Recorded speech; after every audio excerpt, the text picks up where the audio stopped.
굿모닝 365 통성경 시간입니다. 산해된 공의의 재판이 열린 대제사장의 집에서 고초를 당하신 예수님께서 이제 빌라도에게 끌려갔습니다. 그러나 로마 총독인 빌라도는 예수님에게서 아무 죄도 발견하지 못하고 예수님을 갈릴리 지역의 분봉왕 헤롯에게로 보냅니다.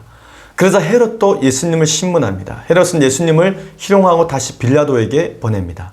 빌라도는 예수님을 놓아주기 위해 나름대로 노력하지만 모두 실패하고 결국 예수를 십자가에 못 박습니다. 그러나 그것은 끝이 아니었습니다.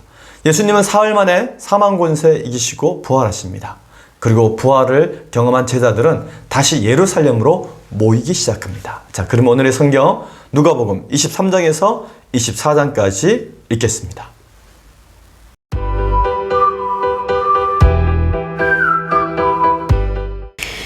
제306일 누가복음 23장. 무리가 다 일어나 예수를 빌라도에게 끌고 가서 고발하여 이르되 우리가 이 사람을 보매 우리 백성을 미혹하고 가이사에게 세금 바치는 것을 금하며 자칭 왕 그리스도라 하더이다 하니 빌라도가 예수께 물어 이르되 내가 유대인의 왕이냐 대답하여 이르시되 내 말이 옳도다. 빌라도가 대제사장들과 무리에게 이르되 내가 보니 이 사람에게 죄가 없도다 하니 무리가 더욱 강하게 말하되 그가 온 유대에서 가르치고 갈릴리에서부터 시작하여 여기까지 와서 백성을 소동하게 하나이다. 빌라도가 듣고 그가 갈릴리 사람이냐 물어 헤롯의 관할에 속한 줄을 알고 헤롯에게 보내니 그때 헤롯이 예루살렘에 있더라. 헤롯이 예수를 보고 매우 기뻐하니 이는 그의 소문을 들었으므로 보고자 한지 오래였고 또한 무엇이나 이적 행하심을 볼까 바랐던 연고로라. 여러 말로 물으나 아무 말도 대답하지 아니하시니 대제사장들과 서기관들이 서서 힘써 고발하더라.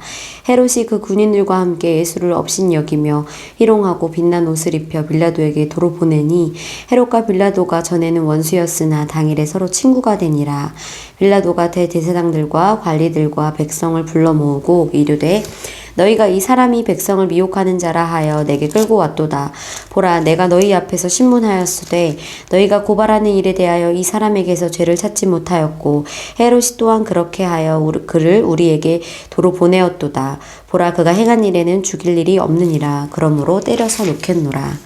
무리가 일제히 소리질러 이르되 이 사람을 없이하고 바라바를 우리에게 놓아주소서 하니 이 바라바는 성중에서 일어난 밀랑과 살인으로 말미암아 옥에 갇힌 자러라.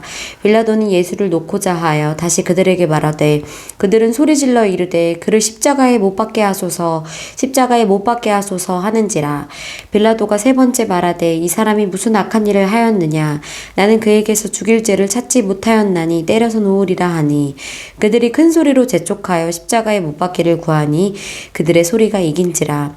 이에 빌라도가 그들이 구하는 대로 하기를 언도하고 그들이 요구하는 자 곧 밀랑과 살인으로 말미암아 옥에 갇힌 자를 놓아주고 예수는 넘겨주어 그들의 뜻대로 하게 하니라. 그들이 예수를 끌고 갈 때 시몬이라는 구레네 사람이 시골에서 오는 것을 붙들어 그에게 십자가를 지워 예수를 따르게 하더라. 또 백성과 및 그를 위하여 가슴을 치며 슬피 우는 여자의 큰 무리가 따라오는지라. 예수께서 돌이켜 그들을 향하여 이르시되 예루살렘의 딸들아 나를 위하여 울지 말고 너희와 너희 자녀를 위하여 울라. 보라, 날이 이르면 사람이 말하기를 잉태하지 못하는 이와 해산하지 못한 배와 먹이지 못한 젖이 복이 있다 하리라. 그때 사람이 산들을 대하여 우리 위에 무너지라 하며 작은 산들을 대하여 우리를 덮으라 하리라. 푸른 나무에도 이같이 하거든 마른 나무에는 어떻게 되리요 하시니라. 또 다른 두 행악자도 사형을 받게 되어 예수와 함께 끌려가니라. 해골이라 하는 곳에 이르러 거기서 예수를 십자가에 못 박고 두 행악자도 그렇게 하니 하나는 우편에 하나는 좌편에 있더라. 이에 예수께서 이르시되 아버지 저들을 사하여 주옵소서 자기들이 하는 것을 알지 못함이니이다 하시더라.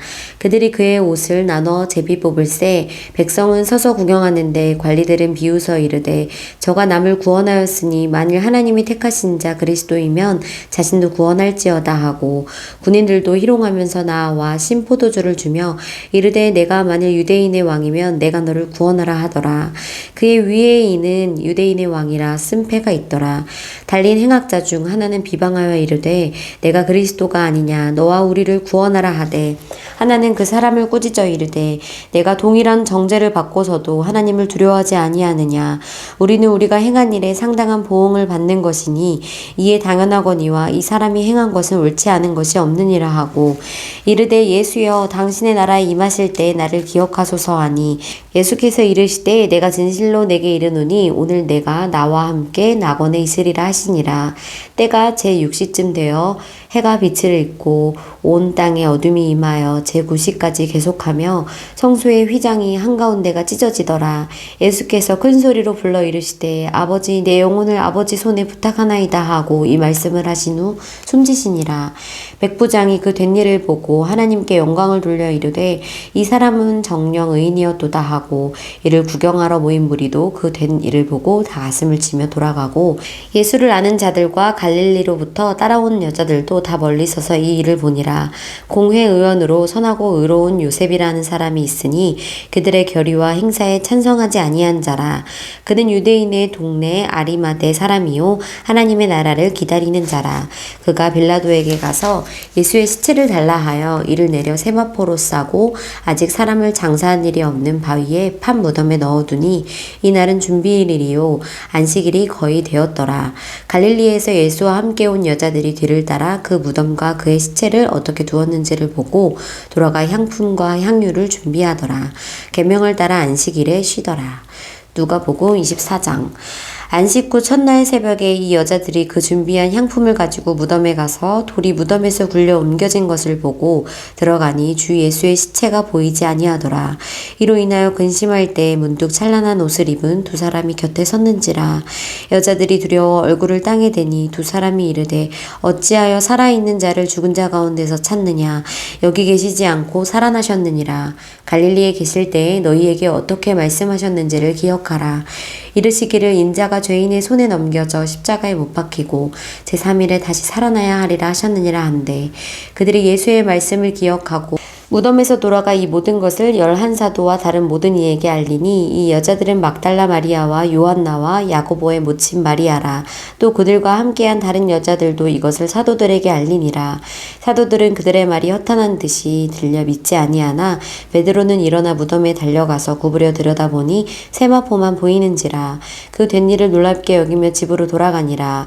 그 날에 그들 중 둘이 예루살렘에서 25리 되는 엠마오라 하는 마을로 가면서 이 모든 된 일을 서로 이야기하더라. 그들이 서로 이야기하며 문의할 때에 예수께서 가까이 이르러 그들과 동행하시나 그들의 눈이 가리어져서 그인 줄 알아보지 못하거늘 예수께서 이르시되 너희가 길 가면서 서로 주고받고 하는 이야기가 무엇이냐 하시니 두 사람이 슬픈 빛을 띠고 머물러 서더라. 그 한 사람이 글로바라 하는 자가 대답하여 이르되 당신이 예루살렘에 체류하면서도 요즘 거기서 된 일을 혼자만 알지 못하느냐. 이르시되 무슨 일이냐. 이르되 나사렛 예수의 일이니 그는 하나님과 모든 백성 앞에서 말과 일에 능하신 선지자이거늘 우리 대제사장들과 관리들이 사형 판결에 넘겨주어 십자가에 못 박았느니라.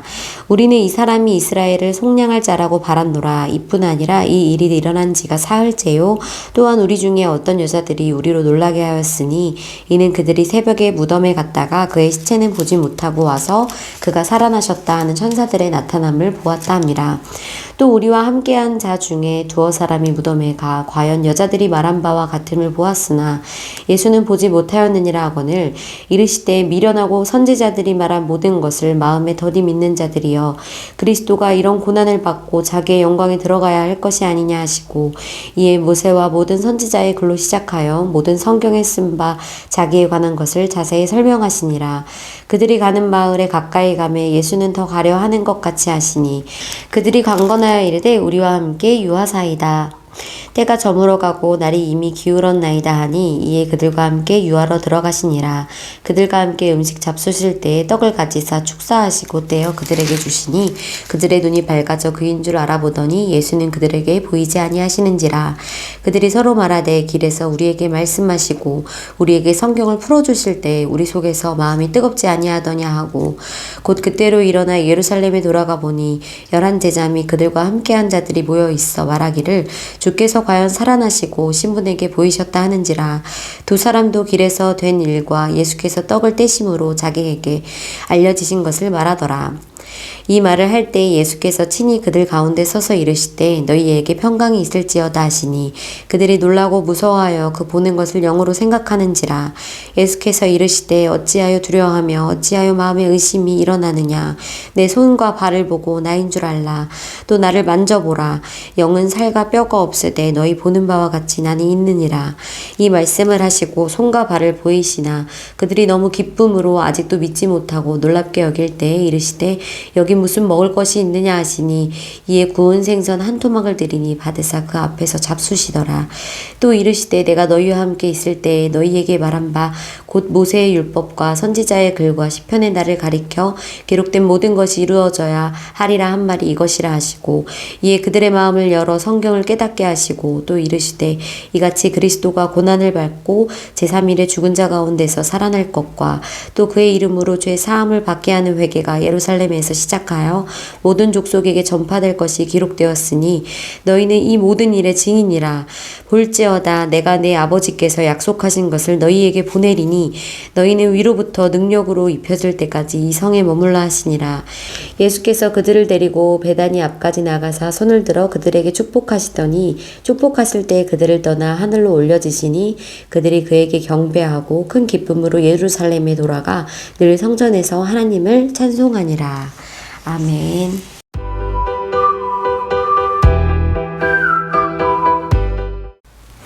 오늘 읽은 본문의 말씀을 세 가지 포인트로 정리해 보겠습니다. 첫 번째 포인트. 누가는 예수님의 재판을 사내들인 재판, 또 빌라도 1차 재판, 헤롯 재판, 빌라도 2차 재판 순서로 기록을 합니다. 예수를 체포한 사내들인 공의회는 신성모독죄로 예수를 처형할 수 있는 권한이 있었습니다. 그러나 예수를 열렬히 환영했던 군중들의 밀란이 두려워서 그렇게 하지 못합니다. 그리고 이들의 최종 목표는 세례 요한과 예수에게서 빼앗겼던 백성들의 지지를 다시 자신들에게로 되돌리는 것이었기 때문에 자신들의 손으로 예수를 죽일 수는 없었습니다. 그래서 사내들인 공의회 회원들은 예수님을 로마의 총독 빌라도에게 넘기기로 결정합니다. 로마 제국의 손에 의해서 예수를 죽이기 위함이었습니다. 이를 위해 그들은 예수님에게 자칭 유대인의 왕이라고 하는 제목을 붙여 로마 제국에 반역한 반역죄로 죽일 계략을 꾸몄던 것입니다. 누가는 무리가 다 일어나 예수님을 빌라도에게 끌고 갔다고 기록하고 있습니다. 근데 여기에서 무리는 사내들인 공회의 회원들과 그들을 추종하는 사람들이었습니다. 무리가 다 일어나 예수를 빌라도에게 끌고 가서 고발하여 이르되 우리가 이 사람을 보매 우리 백성을 미혹하고 가이사에게 세금 바치는 것을 금하며 자칭 왕 그리스도라 하더이다 하니, 이들의 주장은 정말 거짓으로 다 조작된 것이었습니다. 예수님은 세금 논쟁에서 가이사의 것은 가이사에게 내라고 분명히 말씀해 주셨기 때문입니다. 드디어 로마 총독 재판이 열립니다. 바보가 아니었던 빌라도는 이 모든 일이 사내들인 공의회 회원들이 예수를 시기하여서 벌인 일이라는 것을 금방 알아챘기 때문에 예수님을 놓아주기 위해서 노력합니다. 그러나 이미 방청석에 있는 사내들인 공회가 매수했던 그 무리들이, 그 사람들이 가득했기 때문에 그것은 실패로 끝나고 맙니다. 빌라도는 이 골치 아픈 사건을 예수의 거주지가 있었던 갈릴리 지역 분봉왕 헤롯에게 넘깁니다. 헤롯 재판 이야기는 사복음서 중에서 오직 누가복음에만 기록이 되어져 있습니다. 헤롯은 예수님이 묵비권을 행사하시자 어떤 판결도 내리지 못합니다. 헤롯은 예수님을 희롱하고 다시 빌라도에게 보냅니다. 헤롯이 예수를 희롱했던 이유는 예수님이 소문과 달리 어떠한 기적도 이적도 자기 앞에서 행하지 않았기 때문이었습니다. 결국 빌라도는 다시 골치 아픈 예수님 사건을 다시 맡게 됩니다. 빌라도는 예수에 대해 채찍형을 가한 후에 풀어주겠다고 하자 사내된 공회원들과 그들이 매수한 무리들이 거세게 반발합니다. 빌라도 또한 밀란이 일어날 것을 두려워하여 예수에게 결국은 십자가형을 언도하게 됩니다. 두 번째 포인트. 사내들인 공회는 예수님의 무덤을 철저히 지키지만 부활의 주님을 막지는 못합니다. 예수님께서 십자가에서 숨을 거두셨지만 어느 누구도 감히 예수님의 장례에 대해서 말을 꺼낼 수 없는 분위기였습니다. 그때 한 사람이 예수님의 장례를 위해 용기 있게 나섭니다. 그가 바로 산헤드린 공회의 회원 중에 하나였던 아리마대 사람 요셉이었습니다. 산헤드린 공회 회원들 모두가 예수를 십자가에 못 박으라고 소리쳤을 때 요셉은 그러한 결정에 동의하지 않았던 것입니다. 그는 속으로만 동의하지 않았던 것이 아니라 이제 공개적으로 예수님의 시신을 거두고 있는 것입니다. 이렇게 공개적으로 행한다는 것은 실로 많은 대가와 큰 용기가 필요한 일이었습니다. 산헤드린 공회는 예수의 부활 메시지를 듣고 알고 있었기 때문에 혹시나 하는 마음에 빌라도 총독에게 뇌물을 바치며 로마 군인들을 동원해서 예수의 무덤을 철저히 지키게 했습니다. 그러나 로마 제국의 군인들도 예수님의 부활을 막지는 못했습니다. 마침내 우리 예수님께서 사망 권세를 모두 깨뜨리시고 장사한 지 사흘 만에 다시 살아났습니다. 그런데 놀랍게도 예수의 제자들이 부활의 소식을 믿지 않았습니다. 그래서 베드로는 예수님의 무덤으로 달려가 빈 무덤을 확인합니다. 빈 무덤을 보고서도 제자들은 예수님의 시신이 없어졌다는 것은 믿었지만 부활에 대해서는 생각조차 하지 않았습니다. 그때야 무덤에 먼저 갔던 그 다른 제자도 들어가 보고 믿더라. 그들은 성경에 그가 죽은 자 가운데서 다시 살아나야 하리라 하신 말씀을 아직 알지 못하더라. 아멘. 이 일 후에 부활하신 예수님이 엠마오로 가는 두 제자에게 나타나십니다. 두 제자는 예수님과 음식을 나눌 때가 되어서야 비로소 자신에게 말씀해 주신 그 분이 부활하신 예수님이라는 것을 알아봅니다. 두 제자는 그 즉시 일어나 예루살렘으로 돌아가 부활의 주님을 간증했습니다. 그런데 이때 이미 베드로는 예수님을 만난 사실을 다른 제자들과 함께 나누고 있었습니다. 그러므로 모든 제자가 정말 예수님께서 부활하셨다는 것을 알게 되었던 것입니다. 부활의 주님에 대한 사도 바울의 증언입니다. 장사 지낸 바 되셨다가 성경대로 사흘 만에 다시 살아나사 게바에게 보이시고 후에 12제자에게와 그 후에 500여 형제에게 일시에 보이셨나니 그 중에 지금까지 대다수는 살아있고 어떤 사람은 잠들었으며 그 후에 야고보에게 보이셨으며 그 후에 모든 사도에게와 맨 나중에 만삭되지 못하여 난 자와 같은 내게도 바울에게도 보이셨느니라 라고 말씀했습니다. 세 번째 포인트, 누가는 예수님께서 승천하시기 전에 말씀하신 이 성에 머물라 라는 기록으로 누가복음의 끝을 맺음으로 사도행전의 기록을 예고하고 있습니다. 부활하신 예수님께서 11제자를 찾아와 만났습니다. 부활하신 주님을 눈으로 보고도 믿지 못하는 제자들에게 예수님께서 확신을 주시기 위해 애를 쓰십니다. 내 손과 발을 보고 나인 줄 알라. 만져보라. 무슨 먹을 것이 있느냐. 그 앞에서 잡수시더라 등의 말씀과 행동으로 부활을 확증해 주십니다. 이 사실을 역사가이자 의사인 누가가 상세히 기록하고 있습니다. 이렇게 육체로 부활하심을 알려주신 예수님께서는 성경을 깨닫게 하심으로 예수님의 부활을 더욱 명확히 알게 해주십니다. 예수님께서 제자들에게 성경에 기록된 예수님의 순환 예고의 말씀을 풀어주시자 그제야 제자들이 모든 것을 깨닫게 됩니다. 제자들이 이전에 예수님께서 하셨던 말씀을 깨닫지 못하고 있었던 것입니다. 드디어 제자들이 예수님의 십자가와 부활을 깨닫게 되자 예수님께서는 제자들을 향해 지상명령을 말씀하십니다. 예수님께서 주신 명령은 증인의 사명을 감당하라는 것과 이 성에 머물라는 것이었습니다. 이 모든 말씀을 마치시고 예수님께서는 하늘로 승천하십니다. 누가는 예수님의 자세한 승천 이야기를 계속되는 사도행전 1장에서 기록하고 있습니다. 그래서 누가는 예수님께서 승천하신 후 이 성에 머물라는 말씀대로 사람들이 예루살렘에 돌아와 성전에서 하나님을 찬송하며 기다리는 모습으로 누가복음의 끝을 맺습니다. 그래서 누가복음의 끝은 사도행전으로 이어지게 되는 것입니다. 오늘 우리는 누가복음 23장에서 24장까지 읽었습니다. 예수님의 십자가 보혈로 우리는 하나님의 자녀가 되었습니다. 예수님께서는 끊어졌던 하나님과 인간의 관계를 예수님의 십자가로 온전히 연결시키셨습니다. 구약의 긴 세월 동안 오직 대제사장만 출입할 수 있었던 그 성막의 휘장이 위에서부터 아래로 찢어집니다. 이제 더 이상 짐승의 피로 제사 드릴 필요가 없게 되었습니다. 예수님께서 단번에 십자가에서 온 인류의 모든 죄를 구속하셨기 때문입니다. 성경의 모든 부분이 아름답고 감동적이지만 그 중에서도 가장 아름다운 한 장면을 꼽으라면 우리 예수님의 십자가 그 순간일 것입니다. 그 순간은 성경에서뿐만 아니라 이 세상에서 가장 아름다운 순간이었습니다. 늘 우리의 마음속에 십자가 그 순간, 다 이루었다 말씀하시는 그 순간을 우리가 기억하면서 오늘도 예수님의 이 십자가 복음으로 승리하는 하루가 되시기를 바랍니다. 화이팅!